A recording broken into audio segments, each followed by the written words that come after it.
여러분 안녕하십니까? 지난번에 장기표 선생님이 그 정치혁명 중에서 이제 본인이 스스로 내려놓겠다. 나는 330만 원만 받겠다. 그리고 각종 특권 없애겠다. 이래서 큰 반향을 불러일으켰는데 오늘도 또 모셨습니다. 장기표 선생님 모셔주십시오. 아유, 불러주셔서 고맙습니다. 네. 아이고 저 한참 지금 김해을 선거 지금 하고 계신데 거기 지금 뭐 분위기는 어떻습니까? 김해을. 뭐 본래 그 분위기는 안 좋은 데죠. 지난번 선거 때는 아주 그때는 자유한국당이죠. 자유한국당이 아주 참패한 지역입니다. 그렇죠. 그래서 이제 일반적으로는 뭐 험지라고 말합니다. 근데 지금은 그렇지 않습니다. 왜 그렇지 않느냐 하면 문재인 정권이 지금 나라를 거들내고 있거든요. 이 말하자면 무엇보다도 경제 파탄, 이 안보 실종이 가장 큰 문제 아닙니까? 그렇죠. 또 거기다가요, 이 김해가 옛날에는 곡창지대였습니다. 그렇죠. 김해평야 유명하죠. 지금은 그 김해평야가 거의요, 이 지금 도시화가 다 돼버리고, 특히 또 김해 공항도 있지 않습니까? 지금 김해가 어떤 도시가 되느냐 하면 거의 산업 도시가 됐습니다. 김해에 있는 그 공장 개수가 7,760개입니다. 엄청나게 많아요? 엄청납니다. 야, 엄청나네. 그런데 이제 그래서 이 공장 개수로만 본다면 안산 다음으로요 많답니다. 물론 규모가 아주 작은 뭐 게 소규모 많습니다. 공장들이지만 특히 이제 창원공단, 사상공단 이런데 하청 소기업들이죠. 그런데 어쨌든 이게 지금 산업도시 말하면 공장이 많은 도시인데 이 지금 문재인 정권에 의해서 경제가 지금 파탄 지경에 나 있으니까 굉장히 어렵지 않습니까? 약 한 뭐 20-30% 정도가 지금 문을 닫은 상태입니다. 그러니까 이 김해 시민들, 특히 그 이제 공장에 많이 다니는 사람들은 굉장히 불만이 보통이 아니죠. 또 여기다가요, 이 우리나라 지금 원자력 산업의 이 가장 중심 기업이 뭐냐면 두산중공업 아닙니까? 그렇죠. 지금 두산중공업이요. 조업이 지금 얼마 전까지만 하더라도 60% 그런데 지금 한 50%로 떨어져 있고 요 며칠 전에는요. 당분간 휴업을 결정할 정도입니다. 그래서 지금 두산중공업에 다니는 말하면 근로자들도 많지만 두산중공업 하청업체들이 굉장히 많지 않습니까? 그렇죠. 그 본사가요. 모기업이 조업을 중단하고 뭐 휴업할 정도니까 굉장히 어렵죠. 그래서 김해 시민들이야말로 이 정말 문재인 정권의 이 실정, 이 무능, 거기다 또 오만을 심판할 각오를 단단히 지금 하고 있습니다. 그러네요. 아이고, 그 어려운 상황에서 잘 이제 자유우파가 승리를 해야 되는데 장기표 선생님 뭐 잘 해주시고 계시니까 그거 선거 얘기는 이제 뭐 그만하기로 하고요. 민주당의 비례당 있잖아요. 비례연합당. 그건 뭐 어떻게 되는 겁니까? 그거 어떻게 보고 계세요? 그거는 진짜 이 한국 정치에 내가 저도 정치하는 사람으로서 또 이렇게 말하면 좀 뭔데 한마디로 말하면 진짜 개판입니다. 참 그렇죠. 이런 용어를 쓰기가 좀 안쓰러운 데가 있습니다만 특히 그래도 이 자유한국당 지금 현재 미래통합당 쪽에서는 이걸 또 이 미래한국당 아닙니까? 비례정당 이걸 이제 만드는 것도 이것도 저는 뭐 옳지는 않다고 생각합니다. 그러나 그나마 그래도 좀 자기 명분이 있었어요. 정당방위 차원. 정당방위 차원이죠. 그렇죠. 왜냐하면 저 사람들이요 비례정당 즉 이 연동형 비례대표제 할 생각이 있었던 게 아니라 본래 이해찬 대표가 반대했거든요. 있었던 게 아니라 지금 이 공수처법 이런 거 지금 통과시키려고 지금 야당들 꼬시려고 한 거 아닙니까? 그러니까 이 지금 자유한국당 옛날에 입장에서는 이걸 용납할 수 없는 거 아닙니까?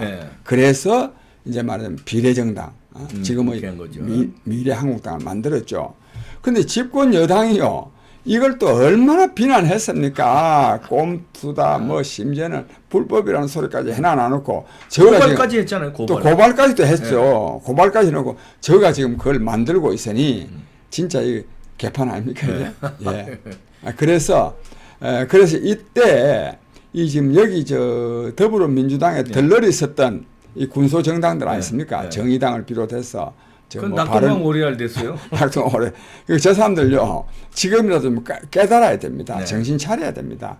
결국 이 문재인 정권, 이 더불어민주당하고 같이 해가지고는 덕볼 것이 없다고 하는 것을 알아야 됩니다. 그렇게 되면은 이제 예를 들어서 이제 뭐 이제 통합당이 또 미래한국당하고 합쳐서 이제 뭐 과반 넘기고 다른 또 보수우파 정당도 이제 약진하고 그래서 탄핵을 드라이브 걸었을 적에 정의당이 탄핵에 찬성할 수도 있어요. 지금 분위기로 보면. 그럼요. 자기들이 완전히 열받아가지고 지금. 그럼요. 그 정의당이 이제 앞으로는 도저히 이제 민주당하고 같이 할 명분이 그러니까요. 없죠. 당원들한테도 명분이 없는 거 아닙니까? 이번에 제일 자칫하면 정의당이 제일 찌그러지게 생겼어요. 그렇죠. 그래서 이제는 저 야권이 정말 어떤 점에서는 이제 야권이 말하자면 연합할 수 있는 그런 또 계기를 좀 마련하고 있는데 근데 이 정의당은 잘은 안 될 겁니다. 정의당은 이 고정관념이 사로잡혀 있어가지고 자기 실제로는 정의당이야말로 진보가 아니거든요. 저거야말로 시대착오적인 진보 이념에 매몰되어 있는 것이기 때문에 저는 사실 수구입니다. 그런데도 저 사람들은 그걸 모릅니다. 자기네들이 마치 진보. 수구좌파죠. 그러니까. 수구좌파죠. 네, 수구좌파. 또 민주당도 마찬가지거든요. 상당히 그 잘못된 그 이 수구좌파 동질성을 갖고 있죠. 그렇죠. 그런데 이제 자기들은 뭐 진보라고 뭐 앞서가는 것처럼 개혁 뭐 이런 거 포장하는데 사실 개혁이 아니라 뭐 지금 하는 짓들 보면은 개혁이 아니지 않습니까? 그렇죠. 뭐 가장 부끄러워해야 될 사람은 정의당이죠. 그것이 가장 그 정의당의 말하자면 이 추태가 가장 극적으로 드러났던 때는 조국 사건이죠. 안 그렇습니까? 조국 사건에 대해서 그걸 옹호한 사람들이니까 정의라는 말을 갖다 붙이면 안 되죠. 그 한국당이라네. 통합당의 비례당이 이제 미래한국당이 조금 그 말하자면 비례공천 잡음이 좀 있어요. 선생님은 어떻게 생각하십니까? 근데 뭐 저는 그 내용은요.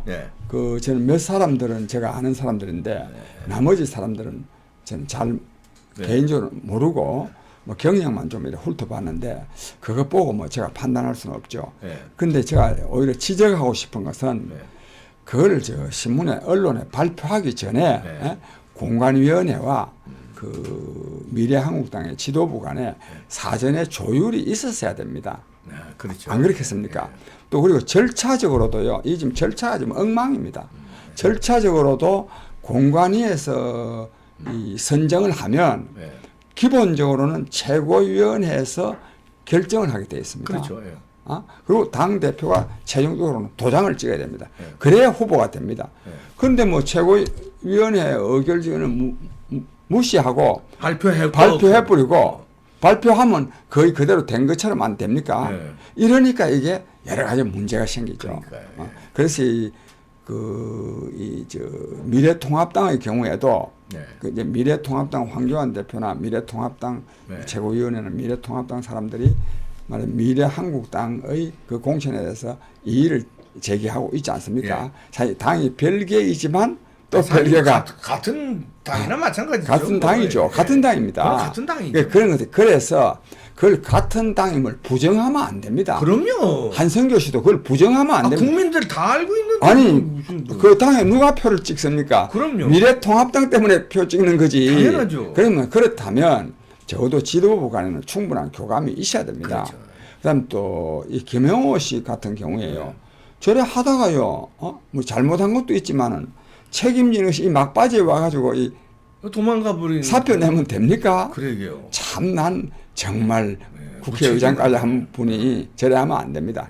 저 경우도 사실은 절차를 지켜야 됩니다. 이 민주주의의 어떤 점에서는요 실체적 민주주의라는 말이 있는데 그보다 더 중요한 것이 절차적 민주주의입니다. 그렇죠. 이 절차를 지켜야 되는데 그동안에 이 미래통합당의 공관위도 절차를 지키지 않은 것이 굉장히 많습니다. 선생님은 지난번에도 이제 말씀해 주셨고 정치혁명을 이제 늘 주장하시는데. 저는요 이번에 방금 우리 말씀 나눈 것만 보더라도 즉 비례 정당의 문제라든지 또는 공천 과정에서의 절차를 제대로 준수하지 못한 문제라든지 여기다 하나 더 보태면요 이 선거 때 각 당의 중요 공약이 나오는 겁니다. 네. 안 그렇습니까? 그렇죠. 어느 당도 지금요,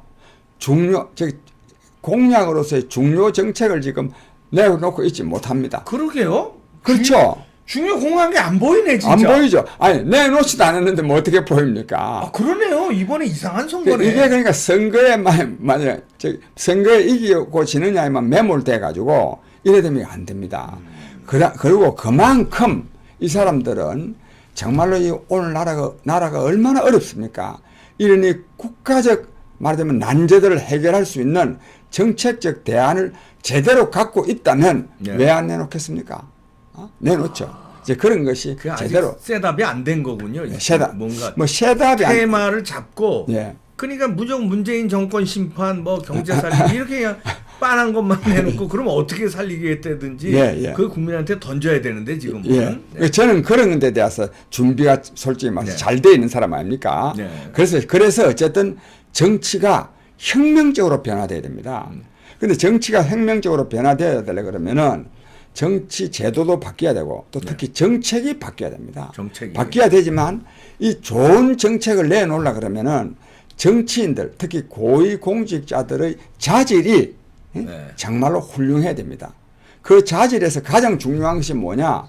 이 정치인들 특히 국회의원들 네. 고위공직자들이 자기 자신을 위해서 정치를 하거나 네. 국정운영을 하는 것이 아니라 정말 국민을 위해서 정치를 할 수 있는 자세가 되어 있어야 되고 그러려 그러면은 저는 고위공직자 특히 국회의원들이 누리고 있는 특권을 폐지하는 것이 무엇보다 저는 중요하다고 생각합니다. 그래서 저는 이번에 그래서 고위공직자 특권 폐지라 하면 조금은 추상적이 되기가 쉽죠. 좀 그러니까 구체적으로 이제 어떤 식으로 어떤 특권을 내려놓느냐. 그거는 이제요 차관급 이상의 정무직 공직자는 월급을 전부 다 일률적으로 근로자 평균 임금인 330만 원으로 해야 됩니다. 차관급 이상.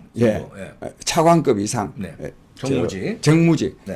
330만 원으로 해야 되고 그 다음에 이제 이 흔히들 여러 가지 뭐 수당이니 판공비라는 말 안 했습니까? 또 그 다음에 또 뭐 5급 공무원 이상 되면 카드 하나씩 다 줍니다. 이런 거 다 사적으로 쓰입니다. 이런 거 막아야 됩니다. 그래서 필요한 경비는 지출 결의서 작성해가지고 소관부처에 제출하면 다 돈 나오거든요. 이래서고 월급은 말하자면 생활비로서는 월급은 저는 일률적으로 근로자 평균 임금인 330만 원을 해야 된다고 봅니다. 일률적으로. 특히 국회의원의 경우에 이 특권을 내려놔야 됩니다. 뭘 내려놔야 됩니까? 제가 이제 지난번에 좀 자세히 말씀드리기 때문에 오늘은 좀 짧게 말씀드리겠습니다. 이 국회의원들 이른바 세비라 그럽니다. 세비 한 연봉이 한 1억 4천만 원 되는데 그거로 하면 월급으로 따지면 한 1,200만 원 가까이 돼요.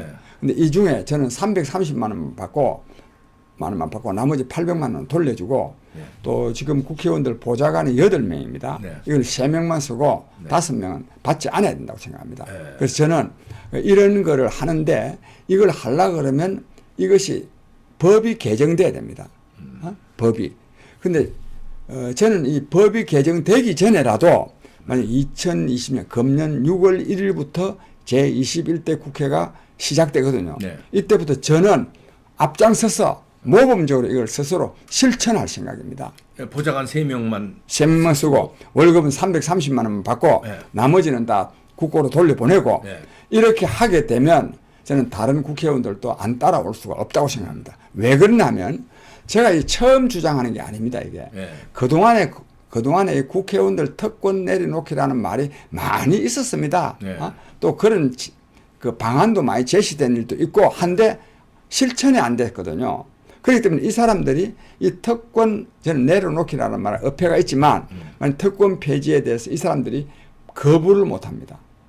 왜? 자기네들 실천을 하니까 스스로 주장했던 바니까 제가 실천하게 되면 속으로는 떫겠죠. 떫지만 저는 따라오리라고 보고 따라오면요 이 국회의원들의 특권이 폐지되면 이는 굉장히 중요합니다. 왜냐하면 국회의원들이 입법기관 아닙니까? 다른 고위공직자들의 특권도 저는 폐지하는 방향으로 입법 조치가 이루어져야 되고 그 다음에 이 고위공직자들이요 특권을 누리지 않아야 됩니다. 그래야 부하 직원들을 제대로 통솔할 수 있다고 생각합니다. 그런 점에서 제가 정치가 혁명적으로 변화되어야 되는데 그 중에 여러 가지가 있지만 그 중에 이 고위공직자들이 누리고 있는 이 특권을 폐지하는 것. 즉 이것을 제가 앞장서서 실천해내겠습니다. 다른 특권도 많잖아요. 예를 들어서 뭐 또 내려놓을 거 없습니까? 예를 들어서 뭐 제가 좀 말씀드릴까요? 다른 특권들이요. 그건 지난번에 330만 원 말씀하셨으니까 다른 특권 예를 들자면요. 내가 이거 국회의원들 같은 경우에요. 특수 업무 활동비라 그래가지고 이게 배보다 특활비가 또 더 많고 심지어는요 명절 휴가비라는 게 있습니다. 명절 휴가비, 설 명절, 추석 명절에 설 명절에 400만 원, 추석 명절에 400만 원, 명절 휴가비가 국회의원들한테 800만 원 줍니다. 국회의원만 명절 쉬입니까? 또 명절 쉬는데 돈이 그래 많이 듭니까? 제사상 차리는데 한 20-30만 원. 그런 건 다 없애고. 없애야 됩니다. 또 다른 특권 뭐 있습니까? 또 다른 예를 들자면 국가 예산의 문제인데요. 대한민국 국가 예산은 먼저 보는 놈이 임자입니다. 진짜 대통령부터 심지어는 국어 공무원까지 다 어떻게 하면 이 예산을 빼먹을까? 또 실제로 빼먹고 있습니다. 이런 거가 저는 철저히 시정돼야 되고 심지어는요. 기업 활동하는 사람들도 기업을 하는데 제품을 생산해서 말하자면 이익을 남겨서 기업 이윤을 창출하려고 하는 것보다도 이 기업 활동에서 어떻게 하면 국가 예산하고 관련 지어 가지고 해야 돈을 빼먹느냐. 각종 보조금 타먹기, 산업은행에서 뭡니까 대출 따먹기 뭐 또 이런 거. 광급공사 그러니까 예산 이 나라가 되겠습니까? 저는 그런 점에서 우리 이 박사께서 잘 아시다시피 제가 정치를 오래 해온 사람 아닙니까? 또 좀 별난 사람이기도 하지 않습니까? 제가 이번에 국회의원이 되면 이런 잘못된 관행들을 아주 제가 혁파하는데 앞장설 생각입니다. 비행기 탈 때 퍼스트 클래스 타고 이러는 것도 그런 것도 있죠. 그런 거 말이 됩니까 그게? 왜 국회의원이라는 게 공직자라는 것이 한자로 그 스스로 이코노믹 타시겠어요? 그럼요. 그래야죠. 일반 사람들하고 똑같이 이코노믹 타신다. 저는 그래야 된다고 생각합니다. 그래야 된다고. 이거 진짜 일반 분들이요. 사실 미국 같은 데 가려면 15시간, 16시간 가면요. 이코노믹이 굉장히 불편해요. 불편합니다. 그 내릴 때 보면 퍼스트 클래스 이렇게 보니까 완전히 모양 침대 이러고 굉장히 퍼스트 클래스는 근데 그걸 갖다가 자기 돈도 아니고 그 국가 돈으로 혜택을 받고 그다음에 뭡니까 출입국 하는 것도 VIP 라운지로 차고 그것도 또 비행기 삭도 또 전부 다 또 국가 돈으로 하고 그거 또 대사 또 영접도 받고요. 아니 근데 비행기 값은 그래 국가 돈으로 한다고 그래도 해야지. 이코노믹으로 가야지. 그럼요. 아니면 이코노미로 갈 때 내가 불편하면 나머지 돈은 자기가 내야지. 그걸 업그레이드해서 예를 들어서 마일리지 업그레이드 하든 돈으로 하든 그래야지. 그 자기들이 뭔데 퍼스트 클래스 이렇게 딱 타고요. 엄청나요. 차이가요. 가격 차이가 딱 배죠. 배가 넘어요.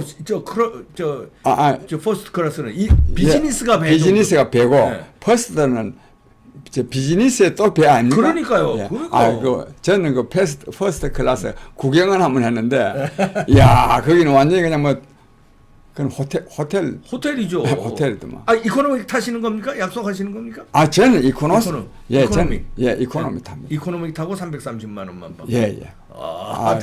오늘 또 약속을 했으니까. 저는 약속을 하면 지키죠. 그럼요. 이코노믹 타시는 걸로.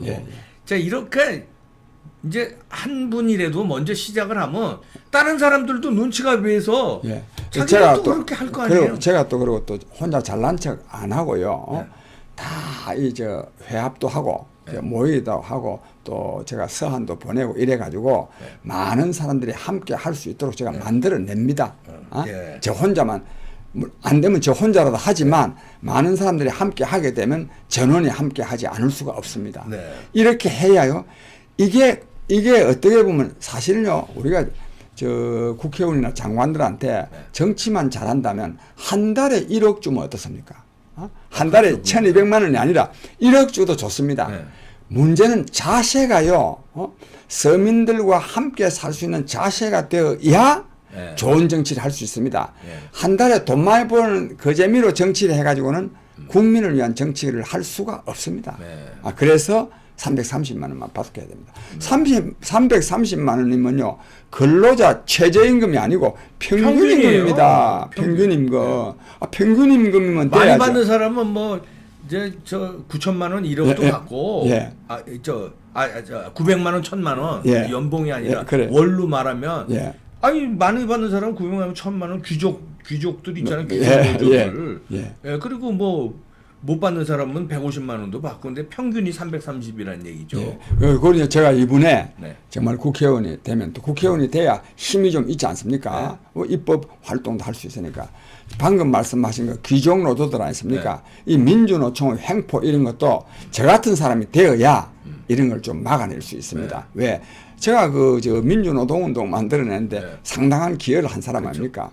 또 내가 운동권에 옛날에 노동운동의 이제 대선배시니까. 네, 대선배. 지금 저 민노총 다 뭐 어떻게 예. 깨부수겠습니까? 어떻게. 그래서 아니 제가 저 민주노총 규탄대를 광화문에서 한 사람 아닙니까? 예, 그러니까요. 그런데 제가 이 규탄대를 한 것은 민주노총이 미워서 그런다기보다도 저런 식으로 하면 자기들의 삶에도 안 좋습니다. 예. 저는 그래서 민주노총을 네. 제대로 바로 세우게 함으로써 우리 사회에도 도움이 되게 하지만 네. 민주노총 조합원들을 위해서도 저는 그렇게 하고 싶습니다. 그 민노총을 이제 잡겠다. 예, 잡습니다. 바로, 예. 정교조도 말할 것도 없고. 네, 아이 뭐 우리 또 저 평생에 또 이렇게 투쟁력을 보여주신 게 있으니까 예. 제도권에 들어가셔서 예. 제도권에 들어가는 이번에 많이 들어가시게 되면 처음 들어가시는 거죠. 처음 들어갑니다. 야 평생을 제야에서만 예. 투쟁하셨는데 예. 제야에서 투쟁하시다가 제도권에 들어가서 투쟁하시는 모습이 또 예. 어떨까 또 기대가 됩니다. 예. 아이고 애써주시고요. 뭐 이렇게 선거운동하느라고 바쁘신데 이렇게 예. 스튜디오 찾아서 저희 선거운동에요. 우리 이봉규 TV가 굉장히 도움이 되고 지난번에 여기서 제가 전화 인터뷰한 것이요. 얼마나 많은 사람들로부터 이 격려의 전화를 받았는지 모릅니다. 네, 아유, 자, 뭐 고분분태 하시기 바랍니다. 예, 고맙습니다. 감사합니다. 네, 예. 여러분들 구독 눌러주시고요. 예. 네, 또 뵙겠습니다, 여러분들. 감사합니다. 예.